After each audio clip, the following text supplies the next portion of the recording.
ॐ शान्ताकारं भुजगशयनं पद्मनाभं सुरेशं विश्वाधारं गगनसदृशं मेघवर्णं शुभांगं लक्ष्मीकान्तं कमलनयनं योगिभिर्ध्यानगम्यं वन्दे विष्णुं भवभयहरं सर्वलोकैकनाथं। सम्पूर्ण श्रद्धालु भक्त सज्जन वृन्दहरू नमस्कार। आज हामी पावन कार्तिक मास महात्म्य अन्तर्गत द्वितीय अध्यायको कथालाई श्रवण गर्न गइराखेका छौँ। अत्यन्त भक्तिभावपूर्वक श्रवण गर्नुहोला। अथ द्वितीयोऽध्यायः। कार्तिक मासको व्रतको प्रभावलाई श्रवण गरिसकेपछि विशेष गरेर भगवान श्री कृष्णले कामका निमित्त, नारदजीले मोक्षका निमित्त, अनि युधिष्ठिरले धर्मका निमित्त र ध्रुवले धनका निमित्त कार्तिक मासको व्रत गरेको अनि त्यो व्रतबाट शुभ फल प्राप्त गरेको यो विभिन्न महिमाहरू श्रवण गरिसकेपछि सूर्यनारायणसँग जब अरुणजीले यी सम्पूर्ण प्रसङ्गहरू सुन्नुभएको थियो, त्यसपछि उहाँको मनमा जिज्ञासा थपिँदै गएपछि उहाँले सूर्यसँग प्रश्न गर्न लाग्नुभयो। त्यसै गरी सौनकादि 88,000 ऋषि मुनिहरू जसले बालखिल्यहरूसँग यो प्रसङ्गको श्रवण गरिराख्नु भएको थियो, बालखिल्यले पनि यथा वस्तुहरू बताउँदै जानुभयो। जो अरुणजी हुनुहुन्थ्यो उहाँले भगवान श्री सूर्यनारायणसँग भन्नुभयो, हे सर्वात्मा, हे भास्कर, यो कार्तिकको व्रत कहिलेदेखि आरम्भ गरेर गर्नाले राम्रो सफल हुन्छ? यसमा कुन देवताको पूजन गर्नुपर्दछ? यसको महिमा के रहेको छ? विधि विधान के रहेको छ? यसरी अरुणजीको अत्यन्त महत्त्वपूर्ण जिज्ञासा देखिसकेपछि, सुनिसकेपछि भगवान श्री सूर्यनारायण आज्ञा गर्नुहुन्छ। जसरी नाटकमा सूत्रधारले झैँ एउटै मैले सूर्य, विष्णु, शिव, देवी, गणेश 5 प्रकारको रूप धारण गरेको छु। जसरी एउटा नाटकको एउटा नटले, एउटा नाटक खेल्ने मान्छेले एउटा चलचित्रमा एउटा रूप गर्दछ, अर्को चलचित्रमा अर्को रूप गर्दछ, अर्को नाटकमा अर्को रूप गर्दछ। त्यसरी नै पञ्चाङ्गको रूप धारण गरेर मैले संसारको स्थिति सम्पूर्ण कुराहरूलाई चलाइराखेको हुन्छु। हे अरुण, यी सबै मेरे भेद हुन् भनेर जान। त्यसै कारण सूर्यका भक्त, गणेशका भक्त, देवीका भक्त, श्री महादेवका भक्त र श्री विष्णुका भक्त यी सबैले सम्पूर्ण प्रकारका पापहरूलाई नाश गर्नका निम्ति कार्तिक मासको समयमा भक्तिपूर्वक स्नान गर्नुपर्दछ। सूर्यलाई प्रसन्न गर्न सूर्य तुला राशिमा गएपछि यी कर्महरू गर्नुपर्दछ। मनुष्यहरूले शिवजीलाई प्रसन्न पार्न असौजको पूर्णिमादेखि लिएर कार्तिकको पूर्णिमासम्म स्नान गर्नुपर्दछ। देवी प्रसन्न होउन् भनेर नवदुर्गाको प्रतिपदादेखि आरम्भ गरेर महारात्रि यानकि तिहारको चतुर्दशीसम्म स्नान गर्नुपर्दछ। गणेशलाई प्रसन्न पार्न पितृपक्षको चौथीदेखि आरम्भ गरेर कार्तिक कृष्ण चौथीसम्म स्नान गर्नुपर्दछ। आश्विन शुक्ल एकादशीदेखि आरम्भ गरेर कार्तिक शुक्ल एकादशीमा जसले व्रत पूर्ण गर्दछन् तिनीहरूका उपर जनार्दन भगवान श्री कृष्ण अनि भगवान श्री नारायण अत्यन्त प्रसन्न हुनुहुन्छ। कार्तिक जस्तो पवित्र महिना अर्को छैन, काशी जस्तो पवित्र पुरी अर्को छैन, प्रयाग जस्तो तीर्थ दोस्रो छैन, अनि केशव भगवानदेखि अर्को उत्तम देवता यो त्रिलोकमा छैन। प्रसङ्गले होस् अथवा जबरजस्तीले होस्, जानेर होस् अथवा नजानेर नै होस्, तीर्थमा गएर अथवा आफ्नै घरमा पनि पवित्र भएर कार्तिक महिनामा कसैले स्नान गर्दछ भने त्यसले यमराजका शास्तिहरूलाई देख्नु पर्दैन, तर महिनाभरि स्नान गर्नुपर्दछ। यदि आफूले स्नान गर्ने सामर्थ्य भएन भने जुन विधिवत तरिकाले स्नान गर्ने विधि रहेको छ त्यसरी स्नान गर्ने सामर्थ्य भएन भने पनि अरूलाई धन दिएर आफू यदि बिस्तरामा नै परेको छ तर कार्तिकको स्नान गर्न मन छ तर स्नान गर्न सकिएन भने अरूलाई नै धन आदि दिएर पनि आफ्नो नाममा स्नान गर्न लगाउनु। यदि त्यस्ता दुखी व्यक्तित्वहरूले कसैले स्नान गरेको व्यक्तिलाई स्पर्श मात्रै गरे भने पनि आफ्ना निम्ति भनेर त्यसरी स्नान गर्न लगाए भने पनि उनका धेरै पापहरू नाश भएर जान्छन्। जसले कार्तिकमा स्नान गर्दछन् तिनीहरूलाई भगवानका राम्रा भक्त भनेर जान्नु। कसैले दान आदि दिनु छ भने कुनै सहयोग आदि गर्नु छ भने त्यस्ता भक्तहरूलाई गर्नु। कार्तिक महिनामा आफ्नो पवित्रताका लागि अनि ठुला ठुला पुण्य प्राप्ति गर्नका लागि विशेष तरहले राधा दामोदर भगवानको पूजा गर्नु। त्यसै गरी सुनको चाँदीको त्यो पनि नभए तामाको नभए माटोको अथवा तस्बिर नै भए पनि अथवा पिठाको भए पनि राधा दामोदरको प्रतिमा तुलसीका छायामा राखेर जसले पूजा गर्दछन् ती मनुष्यहरूलाई जीवन मुक्त भनेर जान्नु। तिनीहरू संसारमा जीवित भएर हिँडेका छन् तथापि तिनीहरूले मोक्ष प्राप्त गरिसकेका हुन्छन्, यसमा कुनै सन्देह हुँदैन। हजारौं पाप गरेको भए पनि कार्तिक महिनामा विधिवत स्नान गर्नाले मनुष्य अवश्य मुक्त हुन्छ, यसमा विचार गर्नु पर्दैन। कार्तिक महिनामा विधिपूर्वक जसले दीपदान गरेका छन् यहाँ रत्न भोग गर्नेहरू जो देखिन्छन् तिनै हुन्, यानकि कार्तिक मासको समयमा सम्पूर्ण प्रकारका जनहरूको कल्याणका लागि भगवानको भक्तिका लागि पितृहरूको तृप्तिका लागि अनि यमराजको प्रसन्नताको लागि जसले दीपदान गर्दछन् तिनीहरू सम्पूर्ण सौभाग्यहरूले युक्त हुन्छन्। जो वेद पढ्नेलाई बत्ती बाल्नका निमित्त आदरपूर्वक तेल प्रदान गर्दछन् तिनीहरूको फल बताउन सक्ने पृथ्वीमा कोही पनि छैन। यदि कसैको बत्ती बाल्ने सामर्थ्य छैन भने अरूले बालेको बत्तीको रक्षा गरोस्। हे अरुण, तुलसी नभए अमलाका फेदमा पूजा गर्नु। मुख्य पूजाको विधान त सूर्यमण्डलमा गर्नुपर्छ, किनकि सम्पूर्ण देवताहरू प्रत्यक्ष छैनन् तर यी सूर्य नारायण यानकि सूर्य भगवान त साक्षात् प्रत्यक्ष भएर देखिएका छन्। भगवान श्री सूर्य नारायण सम्पूर्णका नेत्र हुन् यानकि आँखा हुन्।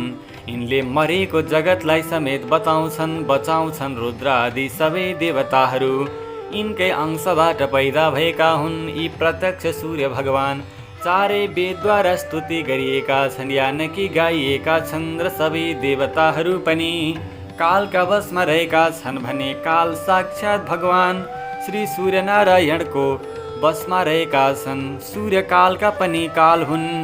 यिनैका मण्डलमा सबै देवताहरूको यत्नपूर्वक पूजा गर्नुपर्दछ। यिनको आराधना गर्न नसक्ने मनुष्यले प्रतिमामा पूजा गरून्। प्रतिमाको भन्दा बढ्ता पुण्य आफ्नो हृदयमा राधा दामोदर भगवानलाई निवास गराएर मनै मनले आफैले जानेका मन्त्रहरू उच्चारण गरेर आफैले सम्पूर्ण वस्तुको कल्पना गरेर गरिएको पूजन पनि उत्तम हुन्छ। त्यसै गरी कार्तिक मासको समयमा वेदशास्त्रलाई जान्ने भएका, तत्त्वहरूलाई जान्ने भएका अनि अत्यन्त संस्कारमा रहेका ब्राह्मणहरूलाई सहयोग गर्नु, उनीहरूलाई दान दिनु पनि ठुलो पुण्य प्राप्त हुन्छ। यदि ब्राह्मणलाई दान दिँदै गर्नु छ भने आफ्नो कल्याण चाहने मनुष्यहरूले चाहे ब्राह्मणलाई होस् अथवा अरूलाई दान दिँदै गर्दा त्यो अपात्र पर्यो भने, कुपात्र पर्यो भने त्यसले असर गर्दछ। त्यसैले गर्दाखेरि जसको व्रत बन्द गरिएको छैन त्यस्ता व्यक्तित्वहरूलाई सकेसम्म दान दिनु हुँदैन। जसले मन्त्र जप्दछन्, भगवानको आराधना गर्दछन्, बिहान साँझ पूजन गर्दछन्, त्यस्ता व्यक्तिहरू चाहे जुनसुकै जातका होन्, जुनसुकै वर्णका होन्, त्यस्ता व्यक्तिलाई दान दिनुपर्दछ। जसले सन्ध्या गर्दछन् तिनीहरू श्रेष्ठ छन् अनि जसले दिनहुँ स्नान गर्दैनन् तिनीहरूलाई दान दिनु हुँदैन। त्यसलाई अधिक गुणवाला जसले दिनहुँ स्नान गर्दछन्, मन्त्र जप गर्दछन्, तिनीहरूलाई दिएको दानले राम्रो फल दिनेछ। आचारले युक्त भएकालाई श्रेष्ठ मान्नु। विभिन्न प्रकारका शास्त्र पढेका अनि वेदको तत्त्वलाई बुझ्ने भएका, वेदको अर्थ जान्ने, सधैँ आचारमा रहेका, अर्काको अन्न सकेसम्म नखाने, त्यसै गरी आफ्नै पति पत्नीमा सन्तोष गर्ने, कसैमाथि धेरै क्रोध नगर्ने व्यक्तित्वहरू दान लिनका लागि श्रेष्ठ हुन्छन्। तसर्थ त्यस्ता व्यक्तिलाई दान प्रदान गर्नु। जुन ठाउँमा ब्राह्मण तथा मनुष्यहरू जितेन्द्रिय हुन्छन्, आफ्ना इन्द्रियहरूलाई वशमा राखेका हुन्छन्, त्यसै गरी बिहान मध्याह्न र साँझमा भगवानको आराधना गर्दछन्। कसैसँग केही मागेर याचना गर्दैनन्, हवन इत्यादि कर्महरू गर्दछन्, त्यसै गरी बाँडेर खान्छन्, साँचो बोल्दछन्। यस्ता व्यक्तिहरू जहाँ जहाँ रहन्छन् त्यहाँ कली युगले निवास पाउँदैन, कलियुगले उपद्रवहरू गर्न सक्दैन। त्यसै कारणले सबै तरहले कार्तिकको मासमा सबै निष्ठावान हुनु, सबै आचारवान हुनु, त्यसै गरी सबैले दान इत्यादि कर्म गर्न परे पनि यस कार्तिक महिनामा स्नान र दानको महत्त्व रहेको कारणले गर्दा दान गर्दै गर्दा सुपात्रमा मात्र दान गर्नु। कोही दरिद्र व्यक्ति ब्राह्मण छन् भने पनि ती दानका पात्र हुन्छन्, त्यो भन्दा पनि विद्वान छन् भने झन् दानको प्राप्त हुन्छन्। जहिले पनि दान गर्दै गर्दा कुनै पनि इच्छा नराखिकन दान गर्नु, यानि कि त्यो दान दिइसकेपछि उसले मलाई बदलामा यस्तो दियोस् भनेर दान गरिन्छ भने त्यो दानको कुनै अर्थ हुँदैन। सेवा गर्नेलाई दिएको, ब्याज खानेलाई दिएको अनि दासी पत्नीहरूलाई जो दिइन्छ, छल कपट गर्नेहरूलाई जो दिइन्छ, तीर्थमा दान लिनेलाई जो दिइन्छ, त्यसै गरी तीर्थको भोज खानेलाई जो दिइन्छ, धनु धारण गरेर दैनिक हत्या गर्दै हिँड्नेलाई जो दिइन्छ, अनि मानिसको मृत्यु भएको 11औं तिथिमा जसले 11औं तिथिको भोजन गर्दछ त्यस्तोलाई दिइन्छ नि। त्यसै गरी दिनहुँ नीच कर्महरूको आचरण गर्नेवाला, परस्त्री गमन गर्नेवालाहरूलाई दिइन्छ भने त्यो दानले नराम्रो फल दिनेछ। तसर्थ त्यस्ता व्यक्तिहरूलाई दान नदिनु। त्यसै गरी बरु असल व्यक्ति पाउन नसके गाईहरूको पूजन गर्नु। गाईहरूमा कहिले गाई छिन् भने श्रेष्ठ छिन्, ती नभए पहेँली गाई ठिक छिन्, ती नभए सेती, ती पनि नभए काली गाई पनि श्रेष्ठ छिन्, अनि तिनी पनि नभए जुनसुकै बाछो भएकी दुहुनी गाई श्रेष्ठ छिन्। विष्णुको चलायमान मूर्तिभन्दा प्रतिष्ठा गरेको स्थापित मूर्तिको महिमा छ। यो कार्तिक मासको समयमा भगवान श्री विष्णुको राधा दामोदरको पूजन हुने भएको कारणले गर्दा यसमा प्रतिष्ठा गरेको स्थापित मूर्तिको पूजन गर्नु। त्यसै गरी कुनै पनि यदि कुनै मनुष्यहरूले, कुनै व्यापारीहरूले भगवानको नाममा पैसा उठाउनका लागि अथवा पैसाको सञ्चय गर्नका लागि मूर्ति प्रतिष्ठा गरेका छन् भने त्यस्तो मूर्तिमा गएर पूजन व्रत आराधना गर्नाले त्यसले पनि धेरै फाइदा प्राप्त हुँदैन, धार्मिक फाइदा प्राप्त हुँदैन। तसर्थ सकेसम्म निःशुल्क अत्यन्त स्वच्छ धार्मिक भावनाले निर्माण गरेका भगवानका मूर्तिहरूको, पवित्र विग्रहहरूको दर्शन गर्नु। अत्यन्त शास्त्रहरूलाई जान्ने भएको अनि भक्तिमा लीन भएको चित्त भएका भक्तहरूले निर्माण गरेका जो मूर्ति रहेका छन् तिनीहरूको पूजा गर्नाले ठुलो पुण्य प्राप्त हुन्छ। त्यो भन्दा पनि जो देवताहरूले स्थापना गरेको धेरै पहिलेदेखिको मूर्ति रहेको छ, भगवानको स्वरूप रहेको छ, त्यो भोक्ति मुक्ति दिनेवाला हुन्छ। यदि अत्यन्त सुन्दर आफूले भने जस्तो मूर्ति प्राप्त भएन भने कार्तिक मासको समयमा पिपलको अथवा बरको पूजा गर्नु, किनकि पिपल रूपी भगवान भनेका श्री विष्णु हुन् अनि बर रूपी भगवान श्री महादेव हुन्। कार्तिकमा तुलसीको सागपात जो नराधम जानी नजानी पनि खान्छ त्यसले राम्रो प्रकारको पुण्य प्राप्त गर्न सक्दैन। कार्तिक मासको समयमा तुलसीलाई दुःख दिएर भोजन गर्नु हुँदैन। जसले कार्तिकमा अमलाका छायामा एकपल्ट मात्रै पनि वनभोज खान्छन् तिनीहरू यदि दम्पतिलाई भोजन गराउँछन् भने तिनीहरू सम्पूर्ण अन्नका दोषबाट छुट्दछन्। जसले सम्पूर्ण कार्तिकभरि राम्रो अमलाको रुखलाई पूजा गरेर राधा दामोदर भगवानलाई प्रसन्न गर्नका निम्ति दम्पतिलाई भोजन गराउँछन् भने अरू कसैलाई भोजन गराएर भोजनको आवश्यकता भएका व्यक्तिलाई अथवा ब्राह्मण दम्पतिलाई भोजन गराएर अनि आफूले पनि भोजन गर्दछन्। यदि अमलाको फेदमा भने तिनीहरूको ऐश्वर्य कहिले नासिँदैन। शालिग्रामका शिलाका चक्रमा भगवान हरि नित्य निवास गर्नुहुन्छ। यदि शालिग्राम भगवानलाई प्राप्त गर्न सकियो भने कुनै पनि झन्झट खेप्नु नै पर्दैन, कतै खोज्दै जानु नै पर्दैन। त्यसकारण सबै प्रकारले अन्य कुनै पनि शङ्का दुविधाहरू नमानिकन शालिग्राम भगवानको कार्तिक मासको समयमा अत्यन्त भक्तिपूर्वक पूजन गर्नु। कार्तिक मासको समयमा स्नान गर्ने पनि अत्यन्त विशेष विधि रहेको छ। त्यसै गरी दीपदान गर्ने पनि विशेष विधि रहेको छ। दान कर्महरू गर्ने पनि विशेष विधि रहेको छ।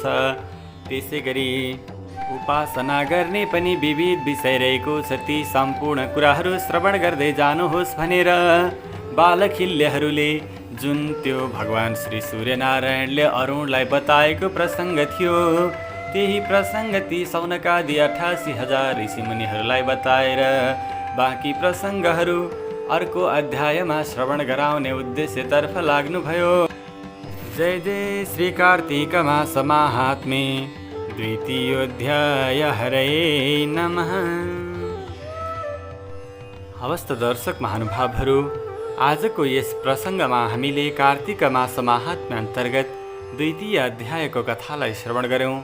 भगवान श्री लक्ष्मीनारायणको राधा दामोदरको हजुरहरूमाथि परम कृपा रहोस् भन्ने शुभ भावसहित आजको यस श्रृङ्खलाबाट बिदा हुने अनुमति चाहन्छु। ओम वंशी विभूषितकरा नवनीरदाभात पीताम्बरादरुणबिम्बफलाधरोष्ठात् पूर्णेन्दुसुन्दरमुखादरविन्दनेत्रात् कृशात् परं किमपि तत्त्वमहं न जाने। नमस्कार।